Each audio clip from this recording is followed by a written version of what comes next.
때문에 볼티모어 심포니 거기에 취직하고 또 뉴욕 심포니 거기도 지금 오디션 보러 왔다고 그러는데 가능하면 볼티모어에서 머물지 말고 뉴욕으로 오세요. 그래서 그렇게 다시 올 수 있으면 너무 좋겠습니다. 오늘 이사야서에서 너는 외쳐라 하는 말씀으로 여러분과 은혜를 나누려고 합니다. 이사야서는 크게 두 부분으로 나눠져 있어요. 1장부터 39장까지의 말씀이 있는데 거기까지는 다 유다의 멸망에 대해서 설명이 되어 있어요. 그래서 우리가 지난번에 이사야서 읽으면서 너무 힘들었어요. 아침마다 맨날같이 멸망한다 그 설명하는 것도 정말 힘들었는데 이 40장부터는 마지막 66장까지는 성경학자들은 제2의 이사야서라고 불릴 정도로 내용이 바뀌어요. 그래서 거기 내용은 어떤 거냐면은 심판을 받고 나서 유다에게 어떠한 회복이 있을 것이다. 이러한 이스라엘에게 회복이 있을 것이다 라고 하는 메시지가 불립니다. 그래서 제2의 이사야서라고 불려요. 오늘 그 첫 장인 40장에 있는 말씀을 가지고 봅니다. 오늘 이 말씀이 선포될 때는 그 남유다의 히스기야 왕이 통치할 때였어요. 우리 어머님들 잘 아시죠? 히스기야 왕. 기도해서 아팠을 때 나왔던 사람들이니까 우리 어머님들도 몸 아프시면은 기도 많이 하세요. 그래서 15년이 아니라 한 35년 더 우리 장수하시기를 기원합니다. 우리 어머님들. 그때는 이미 북이스라엘이 그 아시리아에서 멸망한 후에 히스기야 왕은 기도를 하는 사람이었어요. 기도를 하다 보니까 저는 성경을 읽으면서 이런 생각이 들었어요. 이 히스기야 왕이 기도하는 사람이 왕으로 있으니까 그 아시리아 군대가 굉장히 강했어요. 그 시대. 그래서 북이스라엘을 그냥 단번에 그냥 점령하고 그 모멘텀을 가지고 남유다까지 쳐들어왔었어요. 근데 그때 히스기야 왕이 그 남유다에서 왕으로 있었을 때 그런 히스기야 왕은 뭐 했을까요? 기도를 했어요. 그래서 아마도 하나님의 오리지널 플랜에는 어쩌면은 남유다도 이 아시리아에 의해서 멸망할 수 있었을 텐데 기도하는 자가, 특별히 어떤 리더십에 있는 분이 기도하고 있으니까 그 기간을 연장해 주시는구나. 우리에게 기도할 때 아픔, 그 생명을 연장해 주듯이 어떤 나라에도 연장해 주시구나 하는 생각이 들었어요. 그래서 우리 교회도 특별히 여러분 한 분 한 분들이 기도하는 사람이 됐을 때 이 교회가 하나님의 은혜 속에 있고 또 여러분이 처해 있는 가정과 학교와 사회가 여러분들이 기도할 때 하나님의 은혜를 경험하게 된다라고 우선 말씀드리고 싶어요. 하나님을 저버리고 남유다의 멸망은 이미 기정사실이 되었지만 하나님은 이사야 선지자를 통하여서 먼 훗날 멸망하더라도 이스라엘의 회복에 대해서 예언하고 있었어요. 그 회복의 메시지가 오늘 40장 말씀으로 그 첫 마디가 위로하라 라고 하는 말씀으로 시작합니다. 위로하라.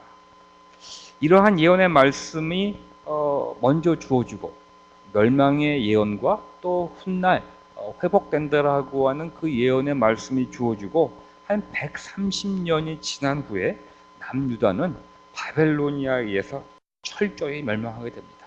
그 기도하는 히스기야도 죽었고 한 130년이 지나가면서 또다시 왕들이 하나님으로부터 멀리 떨어지는 그러한 이러한 나라가 되면서 130년 후에 바벨론이라고 하는 나라에 의해서 아시리아를 정복한 바벨로니아에 의해서 남유다가 멸망하게 됩니다.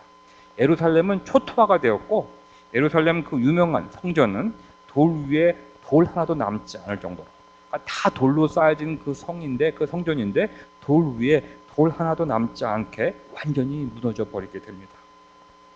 뿐만이 아니라 많은 사람들은 포위가 되어 있는 동안에 이 바벨로니아 군대에 의해서 포위가 되어 있는 동안에 그 안에서 굶어 죽고 또 질병 때문에 죽었고 살아남은 사람들도 이 바빌로니아 군대에 끌려가지고 칼에 맞아 죽기도 하고 또 다른 나라로 이주하여서 포로 생활을 하게 됩니다. 많은 사람들이 바벨로니아로 끌려갔고 또 다른 지역으로 다 끌려가서 거기서 어떠한 노동을 하게 됩니다.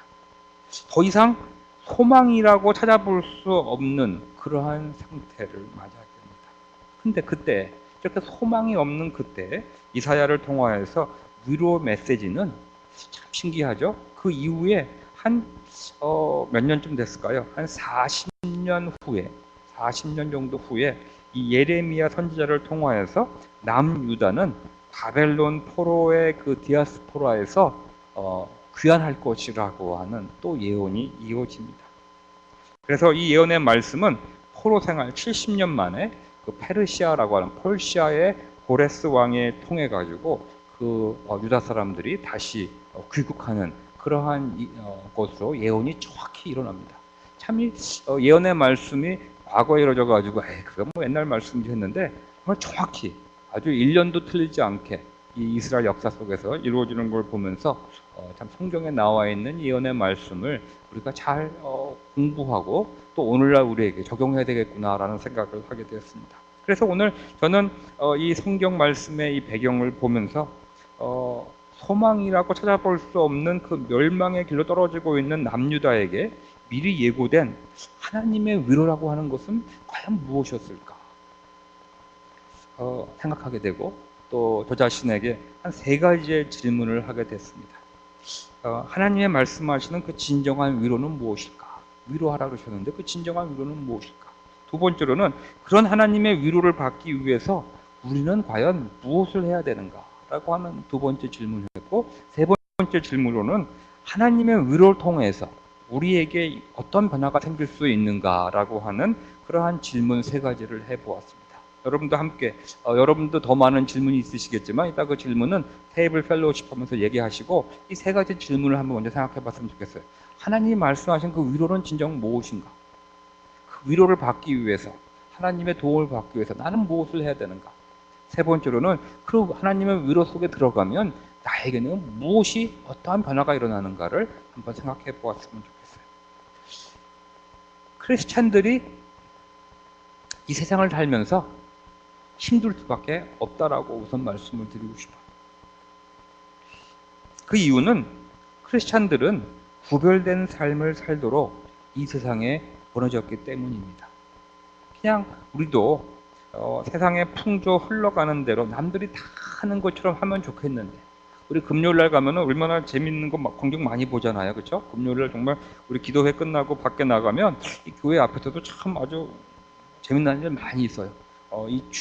그리고 토요일 날도 우리 예를 들어서 저번에 우리 기도하러 갔다가 와서 토요일 날도 드랍해주고 이렇게 가는데도 아마도 금요일 밤부터 나왔다가 집에 안 가신 분들인 것 같아.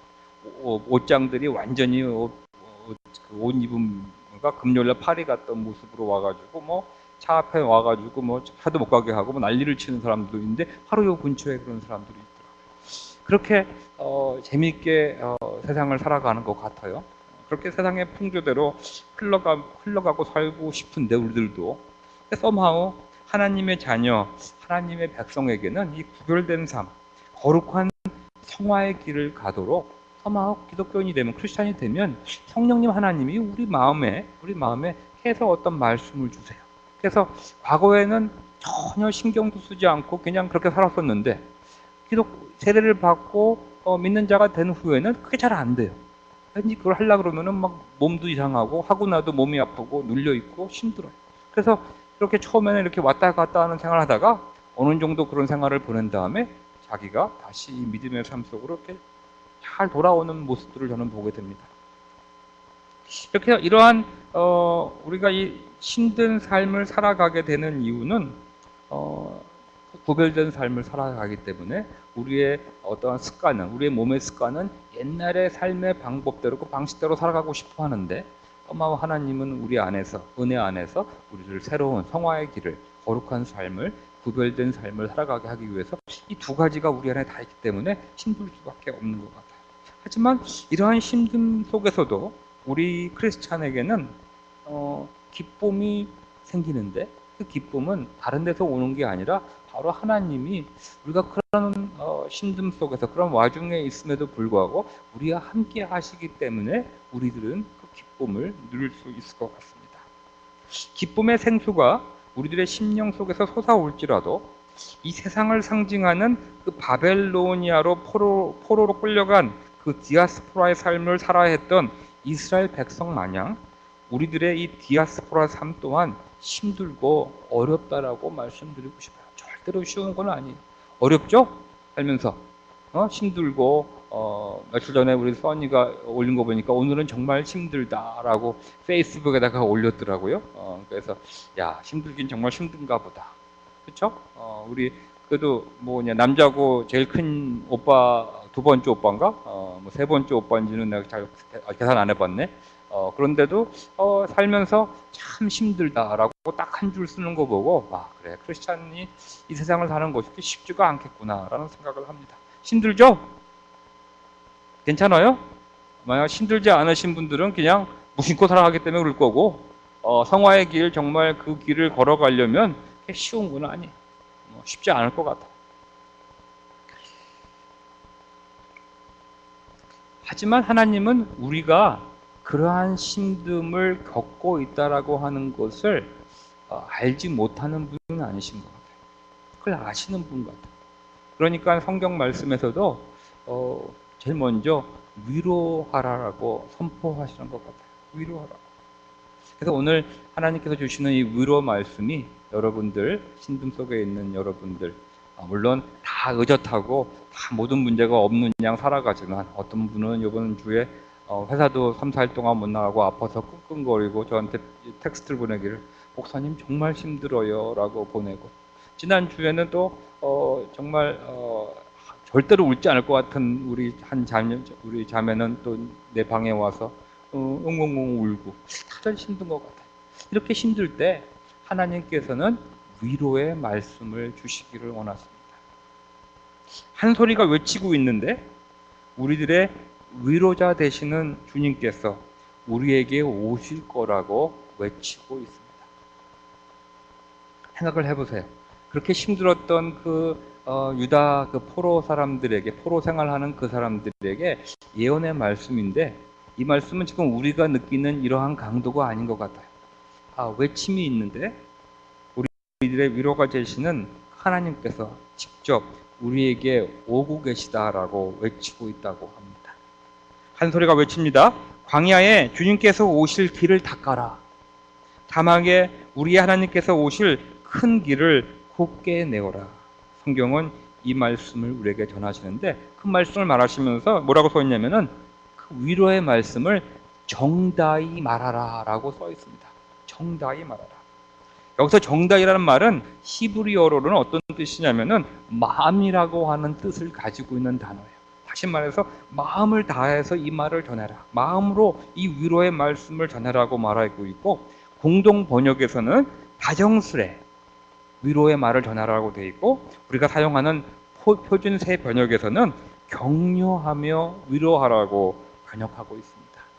다시 말씀드려서 하나님께서는 예루살렘을 향하여, 또 우리 힘든 우리들을 향하여서 사랑의 가슴으로, 사랑의 마음으로 위로하라고 말씀하고 계시다고 하는 거예요. 여러분들 그냥 세상에 내려놓고 여러분들 니네들 잘 살아야 돼, 뭐랄까요, 아주 엄하신 하나님이 아니라 여러분들이 이 세상을 살아가는, 이 성화의 길을 걸어가는데 참 힘들 거야.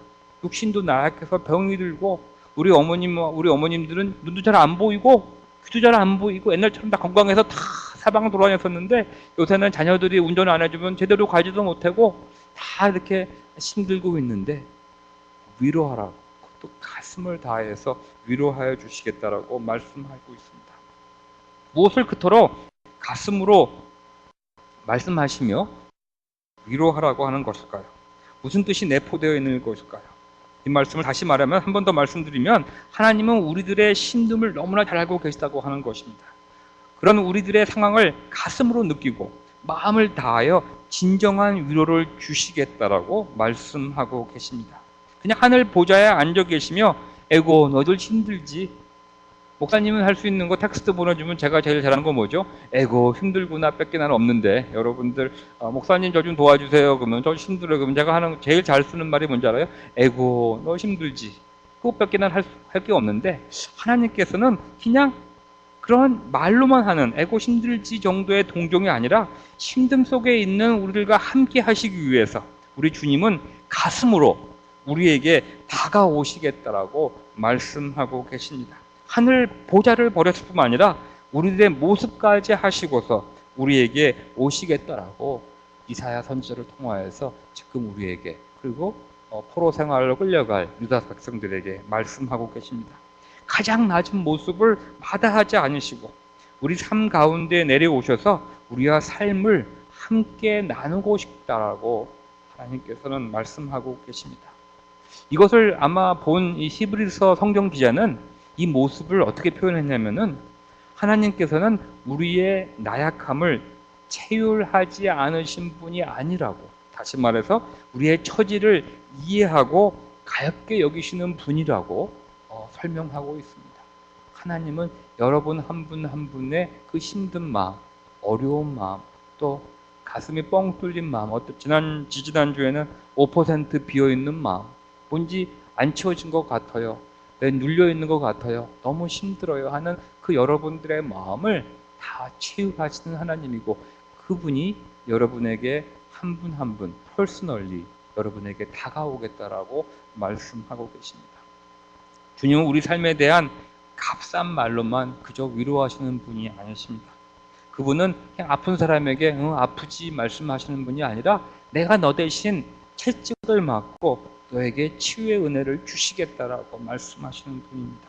자신을 내어 던지시며 우리들에게 오셔서 우리를 가슴으로 받아주시고 진정한 위로를 주시는 그러한 하나님이십니다.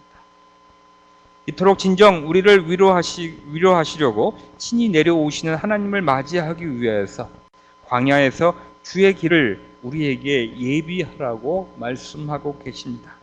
그렇다면 그런 위로의 하나님, 가슴으로 우리를 채울하시고 오시는 그 하나님을 맞이하기 위해서 우리가 해야 되는 것은 무엇입니까? 성경은 계속적으로 말씀하십니다. 한 소리가 외친다. 너는 외쳐라. 그래서 내가 무엇이라고 외쳐야 합니까? 하고 물었다. 모든 육체는 풀이요 그의 모든 아름다움은 들의 꽃과 같을 뿐이다 라고 외치라고 말하고 있습니다. 우리에게 오시는 하나님의 길을 예비하기 위해서 오늘 우리에게 외치고 고백하라고 하는 말씀을 주시는데, 그 고백은 다른 것이 아니라 하나님 멋있어요, 하나님 뭐 감사해요 이런 것이 아니라 풀은 마르고 꽃이 시들듯이 우리들도 풀에 지나지 않는 존재라고 하는 것을 고백하라고 말하고 있습니다. 이게 무슨 의미를 포함하고 있을까요?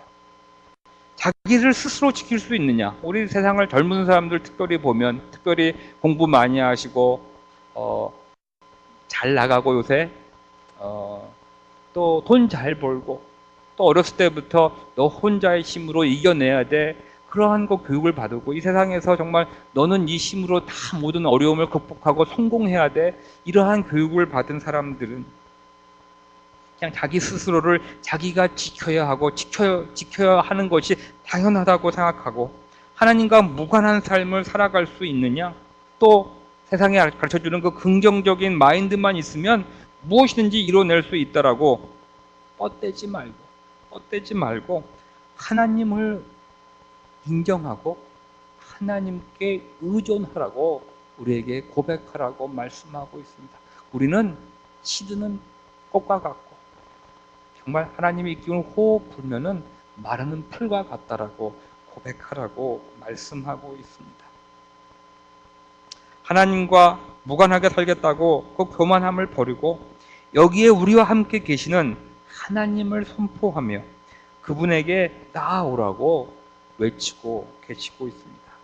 바로 이 자세와 이 고백이 하나님의 위로를 받을 수 있는 우리들의 모습이라고 성경은 선포하고 있습니다. 다른 게 아니에요. 뭐 커다란 거를 우리가 고백하고 뭐 커다란 거를 해야지만 하나님께서 우리에게 오시는 것이 아니에요. 여러분들이 시험 봐가지고 A를 받아야 되고, 여러분들이 뉴욕 필하모니에 들어가야 되고, 여러분들이 뭐를 해서 다 성공해야지만 떳떳하게 하나님께 나오는 그러한 존재가 되는 것이 아니라, 하나님께서 우리에게 직접 오시는데 우리가 할 수 있는 것은 나는 하나님 앞에서 하나님을 의지할 수밖에 없는, 하나님의 은혜가 없이는 살 수 없는 그러한 나약한 존재라고 고백하는 것만이 하나님의 그 위로를 받을 수 있는 그러한 사람들이 된다라고 선포하고 있습니다. 이런 고백을 하면 우리들의 진정한 위로자이신 주님께로 겸손히 나오는 자들에게 무슨 일들을, 어떠한 변화를 일으키실까요? 물론 그런 결과만을 바라보며 나오는 것은 절대로 아니지만 한 가지 신기한 것이 일어납니다.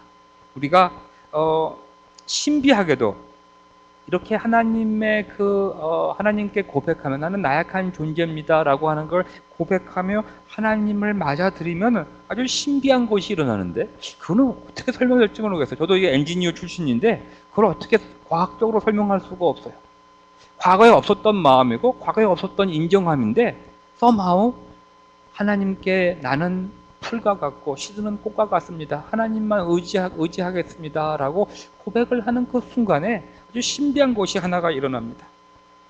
어떤 것이 일어나냐면은 하나님이 누구신지를 알기 시작하게 된다고 하는 거예요. 참 이거는 내가 옛날에는 막 성경을 공부하고 사람들과 토론하면서 그렇게 해서 하나님을 내가 알고 하나님을 지식적으로 알고 있은 양 자랑했었는데 과거에 알고 있었던 그 하나님이 다 사라지면서 새롭게 하나님을 알게 되는 경험이 시작된다라고 하는 거예요. 성경은 이렇게 말하고 있습니다. 너는 알지 못하느냐? 너는 듣지 못하였느냐? 주님은 영원하신 하나님이시다. 땅 끝까지 창조하신 분이다. 그는 피곤을 느끼지 않으시며 지칠 줄 모르시며 그 지혜가 무궁하신 분이다 라고 성경은 말해요. 그런 하나님을 내가 알게 된다고 하는 거예요. 천지를 창조하시고 영원무궁하시고 지칠 줄 모르시며 지혜가 무궁하신 하나님을 만나 그 퍼스널한 관계, 친밀한 관계 속에 들어가서 위로자이신 주님과의 사귐 속에 거할 수 있게 된다라고 성경은 말하고 있습니다. 주님 안에 쉼을 얻은 자들, 주님을 소망하는 자들에게 하나님은 말씀하시기를 피곤한 사람에게 힘을 주시며 기운을 잃은 사람에게 기력을 주시고 아픈 자, 병든 자에게 새로운 나음을, 치유의 은혜를 주시는 분임을 여러분들이 경험하게 됩니다.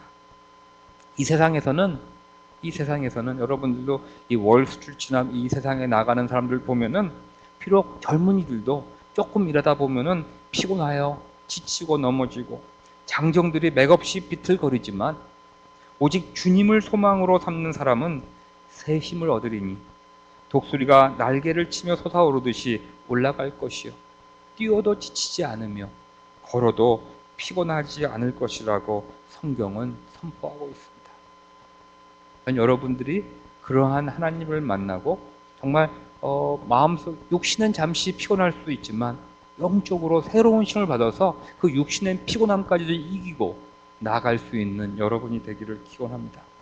사랑하는 성도님들이 그리고 우리들은 이 세상 속에서 구별된 삶을 살아가면서 피곤하여 지치고 맥없이 비틀거릴 때가 종종 있게 됩니다.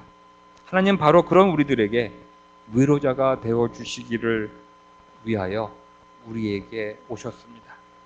십자가 위에 죽음까지 마다하지 않으시고 우리들에게 오신 이유는 하나님의 사랑하는 자들에게 소망이 되어 주시고 위로가 되어 주시기 위함이었습니다.